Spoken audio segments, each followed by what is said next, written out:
and welcome to Tuesday Newsday, your #1 resource for the entire week's worth of VR news. So, I just recovered from my trip to the biggest tech conference of the year, CES, and I can confidently say that the era of 4K per eye micro OLED is actually here, with multiple headsets on the way. Just don't expect it to be cheap. And so, we got new headsets, new controllers, some of the first ever viable consumer level gloves that may replace controllers, and we'll finish up with my absolute favorite thing at CES, these absolutely insane omnidirectional VR shoes. Oh boy, we've got a lot to cover. But first, these CES videos take a lot of time and resources to coordinate, and it legit wouldn't be possible without this video sponsor, SideQuest. SideQuest is one of the largest VR app stores out there. It's basically a second app store for Quest with thousands of VR games and apps, but SideQuest has also been working on their own social platform, Banter, which you can kind of think of it as a mix between Boneworks and VR chat. Basically, lots of networked physics, which is always fun. And it is totally free on Quest, Steam VR, SideQuest, Google Play, basically everywhere. Now, one thing that I like about SideQuest sponsor segments is that they let me say literally anything as long as I mention SideQuest and Banter within the paragraph. But this time they had one requirement, that this guy's voice from their new trailer has to be included. Banter is where you can do anything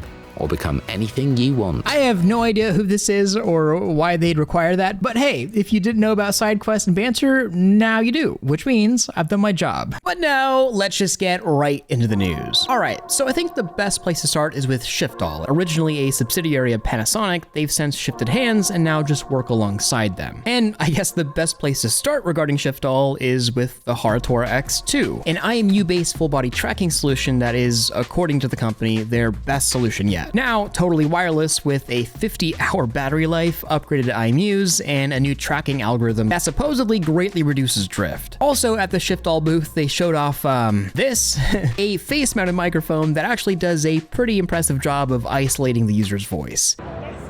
You can hear my voice. I also got to try out a new prototype controller that looks a lot like an index controller. This is what SHIFTALL calls the Grip VR. It's shaped like a knuckle, it kind of looks like a knuckle. I didn't really find it great or terrible to use, but it seems like that's kind of exactly what SHIFTALL is going for. On their website, they describe the Grip VR as, quote, an ordinary controller for Steam VR tracking. It does not have unique features. And yeah, that's basically it. It's an ordinary controller. And you know, it kind of gives me like Mad Catz vibes. I don't know. But you know what? In a world where Knuckles have been basically the only Steam VR option for years, I'm kind of here for it. But now on to the really exciting thing, which is SHIFTALL's newest headset, which is, in my opinion, the best thing this company has ever made. But first, I want to give just a little bit of background. All the way back at CES 2022, I tried out SHIFTALL's first headset, the original Megane X. And it turns out that besides a few sales in Japan, they never ended up fully mass manufacturing that headset, and the Megane X just kind of disappeared. And I'm glad it did, because SHIFTALL basically trashed the entire original Megane X and built this, the Megane X Superlight 8K, a completely new headset from the ground up, and it's way better for it. The result is a Steam VR tracked 4K per eye micro OLED VR headset that's in a similar form factor as the big screen Beyond. But unlike the Beyond, it has full adjustment for IPD, focal range, and even prescription adjustment with diopter dials. Now, I got to spend a decent amount of time with this headset both on the show floor and in a press room, and I think the most impressive part of the Superlight coming from the Beyond definitely has to be these displays and the lenses, providing surprisingly good edge-to-edge clarity and relatively low distortion, and noticeably fewer internal reflections than a lot of last generation pancake lenses. But I want you to take note of these displays though, as I'm going to be coming back to them quite a few times in this video. Packed inside are these fantastic BOE 3552 by 3840 micro OLED displays. Incredibly high resolution and 10-bit HDR capable, these displays look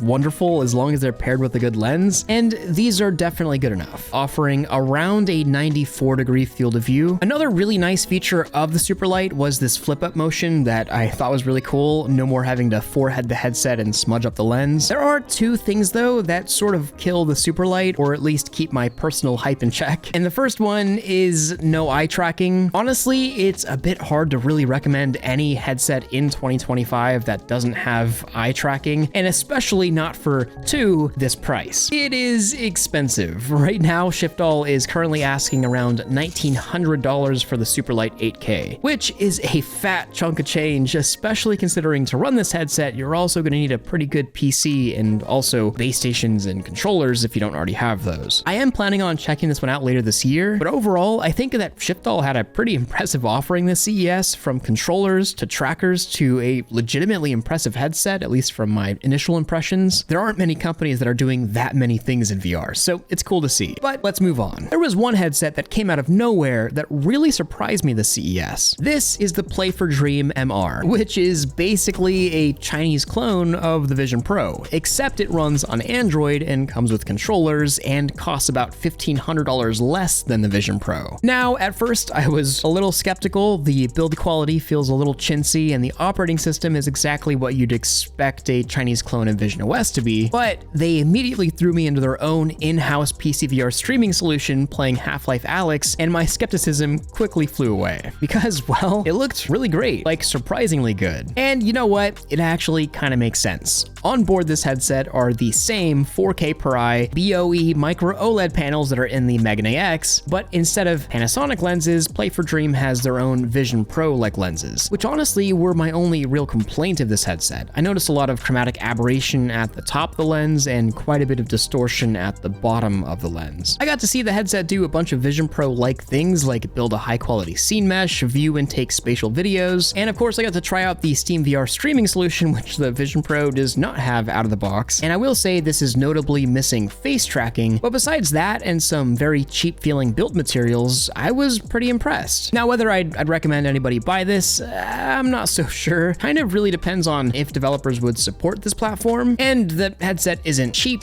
I mean, it's still $1,900, which I'm guessing most of that money is going towards the displays. But from a company that I haven't really seen before, building a full package that works this well, Play for Dream is absolutely a company that I'm going to be watching in the future, and this headset has definitely caught my eye. And just a few feet away, we got PIMAX. Of course, doing what PIMAX does best, announcing new headsets before their last one was even finished. But for real, their newest headset that they're showing off on the show floor, the PIMAX Crystal Super, is actually looking pretty good. Rocking 3840 by 3840 per eye resolution QLED panels that come in one of two arrangements, either a 57 ppd setup that allows up to 120 degrees FOV, or you lose a bit of resolution in a 50 ppd arrangement that allows up to 135 degrees FOV. Both of these using aspheric lenses. And apparently in the future, you'll be able to swap between these two optic modules for a micro OLED if you really want to. And well, I gotta say, my very first impression of legitimately the highest resolution VR headset on the market right now was actually really positive. In some ways, the visual experience is almost jaw-dropping. The colors are really, really nice. That is so sharp, too. Right?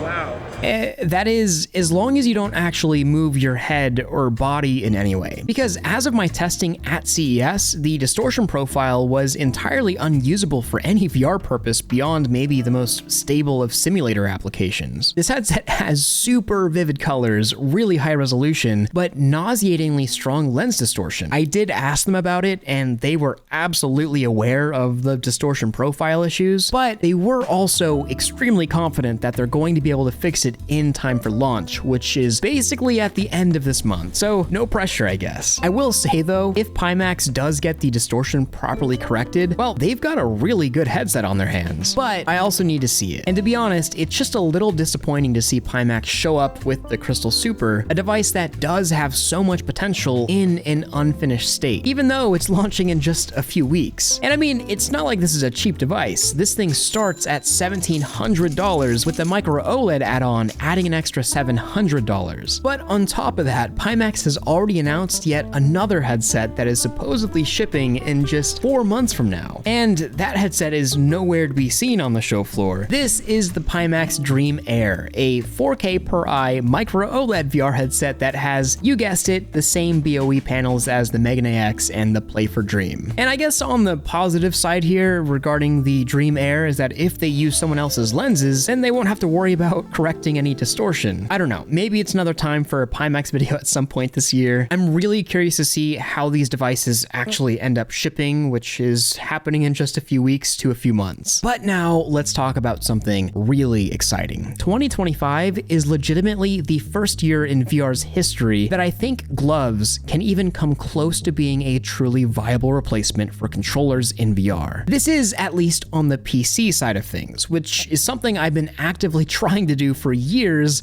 to no avail. First up, let's talk about DiverX and the Contact Glove 2, a project that I've been following closely for the past few years, but has just recently reached a point that is really worth showing off. And between the glove itself handling the finger tracking and the new controller section dubbed the Magnitra 2, that takes care of all the buttons and the thumbsticks that you need to actually use VR, this setup, at least for certain purposes like social VR, seems to work pretty darn well. And given how many buttons the Magnitra has, I can imagine that as long as you get used to it, this would work just fine for typical VR games as well. And I was surprised that the new gloves even have splay, or the ability to show the fingers opening, which has not been a feature on most gloves until super recently. Another huge change is that the fingertips are now open on the glove itself, meaning you can actually type on a keyboard or use your phone while wearing the glove, which is a huge benefit. DiverX also showed a couple other things that I found really interesting. As it seems, constellation tracking is so back. Constellation tracking is basically the same tracking technique as the original Oculus Rift CV1, way back in ancient history. So basically an outside camera and array of IR LEDs on a tracked object. DiverX says they don't have an exact use case for this quite yet, but they're essentially pitching this as a viable alternative to SteamVR Lighthouse tracking in general, which, if successful and if people actually did build things with, would mean lighter gear and trackers with better battery life, all while maintaining pretty similar tracking accuracy. And so I guess we'll all see where it goes. But back to gloves. In the same booth as DiverX was EOZ, and a little someone that you might recognize, showing off their own glove project, which is part of EOZ's ECP, which is essentially an initiative to take community projects that have potential and to give them the backing they need to take their project to consumers, which is really cool. It's kind of like a VR hardware accelerator program. And the result of that program are these, which work a lot differently than most other gloves. Rather than a flex sensor or stretch sensor, EOZ's immersive gloves use an array of IMUs across the fingers, similar to how the Hartor X or Slime VR does body tracking, just instead for your fingers. Now, these are actively being iterated on and the design is rapidly changing, but it looks like EOZ is releasing them later this year, and I think the best part is that they're looking to be one of the cheapest options at the market for gloves at around $250 or so. And so yeah, definitely keeping my eyes open. Okay, so before we talk about my favorite thing I saw at CES, let's do a speed run of some other honorable mentions. First off, BHaptic showed an entire new line of haptic vests, and I was actually really surprised. I liked their cheapest option best, which is their new TacSuit Air. It only has 16 haptic motors versus the 32 in the more expensive model and the 40 in their outgoing model, but trying all the units back to back, the Air was honestly light enough that you can kind of forget that you're wearing it, which is, I think, more important than more motors. Moving on to one of my favorite nerdy things at CES, I'm not sure if you've noticed, but that 4K BOE panel is showing up in a ton of headsets. Actually, so many that I think this might be the most widely adopted display in VR's history, which means optically, the only difference between all these headsets that are going to be using the same panel are going to be the lenses, which is exactly why I got extremely excited when I looked through the OptiX all-in-one lens solution. And like I said, this might be a bit nerdy, but hear me out. OptiX has basically put together an off-the-shelf solution using that BOE panel and their own lenses. Holy cow, dude. And I can say without a doubt that OptiX has, as far as what I've seen, the best lenses for these displays on the market right now. Not only in clarity, but also in field of view at around 115 degrees, which is pretty darn good for micro OLED pancake lenses. But on top of that, they have a module with built-in eye tracking. And I find this pretty exciting because this is basically an off-the-shelf solution that anybody can throw in their headset. Like, a company tomorrow could decide to make a headset and they don't have to R&D any display or any lenses, arguably the two hardest things, and they could instead just throw these in and have optically one of the clearest high-resolution eye tracking capable headsets ever made, which is wild. So yeah, I definitely love these lenses. I don't know if they're going to be put into anything, but they're really cool. I also got to try out Sony's new headset, the Sony Zin. I didn't really get much time with it, but in the few minutes I did did get to throw it on,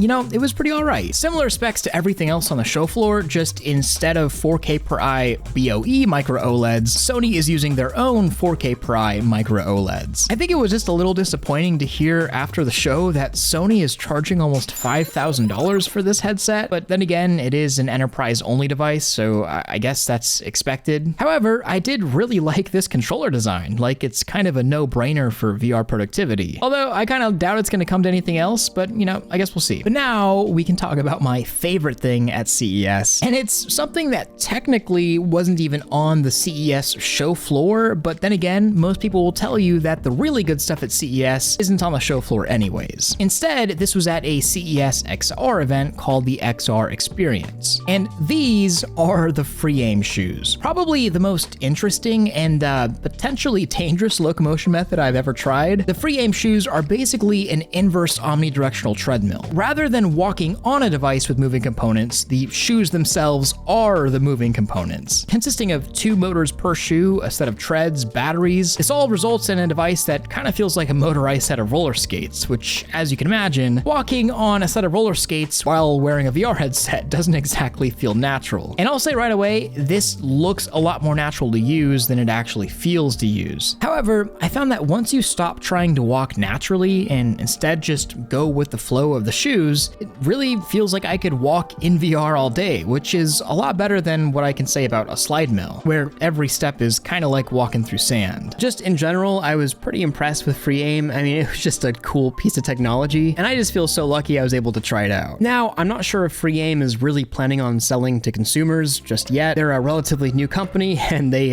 probably want to stay consumer electronic lawsuit free for a while. In case you're interested, I put all their links down below. All right, well, sorry guys for the delay on this one. I legitimately tried to get this one out on a Tuesday, you know, the Tuesday after CES, but I'm sure you can tell this was kind of a lot for me to edit.